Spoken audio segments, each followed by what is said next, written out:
توحید کی امانت سینوں میں ہے ہمارے، آسان نہیں بجھانا نام و نشاں ہمارا۔ یہ غازی یہ تیرے پراسرار بندے، جنہیں تو نے بخشا ہے ذوق فدائی۔ دو نیلوں کی ٹھوکر سے صحرا و دریا، سمٹ کر پہاڑ ان کی ہیبت سے رائی۔ شہادت ہے مطلوب و مقصود مومن، نہ مال غنیمت نہ کشور کشائی۔ پیارے بچوں، اللہ کے فضل و کرم سے ہم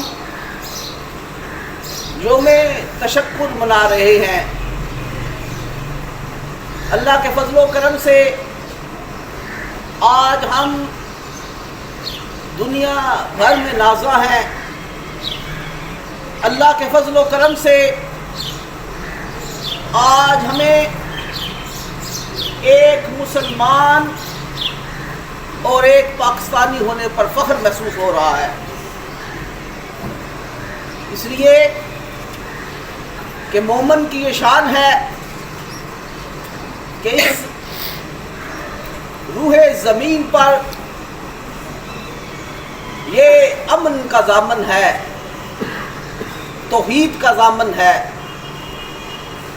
اور جہاں جہاں پر فتنہ و فساد ہے اس کو ختم کرنے کا ضامن ہے۔ اس دھرتی پر اس وقت تک پھول کھلے گا جب تک اس روح زمین پر ایک بھی مسلمان اور مومن زندہ رہے گا۔ یہ زمین اس وقت تک قائم ہے جب تک خدائے واحد کو پوجنے والے اس روح زمین پر موجود ہیں۔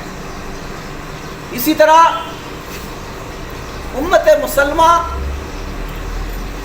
اس وقت تک یہ امید رکھ سکتی ہے جب تک ان میں کافروں کا منہ کالا کرنے والے مسلمان موجود ہیں۔ اور آج ہم یوم تشکر اس لیے بھی مناتے ہیں کہ پوری امت مسلمہ میں اگر جھنڈا اٹھانے کا مقام اگر کسی کو میسر آیا ہے تو وہ پاکستانی ہے، اور پاکستانیوں کی فوج ہے جو نعرہ تکبیر لگا کر دشمن کی صفوں میں گھس جاتے ہیں اور ان کا وہ حال کرتے ہیں کہ جیسے الم تر کیف فعل ربک باصحاب الفیل، اور ایسے محسوس ہوتا ہے کہ جیسے ہاتھی والے لشکروں کا حال ابابیل نے کر دیا تھا، وہ کھایا وہ بھوسے کی طرح نمودار ہوتے تھے۔ اس لیے کہ آج بھی ہو جو براہیم کا ایما پیدا، آگ کر سکتی ہے انداز گلستہ پیدا۔ تمہیں پاکستانی ہونے پر فخر ہو، اور تمہیں اس بات پر فخر ہو کہ اللہ رب العزت نے تمہیں مرد مجاہدوں والی فوج عطا فرمائی ہے کہ جن میں جذبہ ایمان اس قدر ابھر آتا ہے کہ محسوس ہوتا ہے کہ یہ شاہین کی پرواز ہے، کہ محسوس ہوتا ہے کہ یہ اقبال کا خواب ہے۔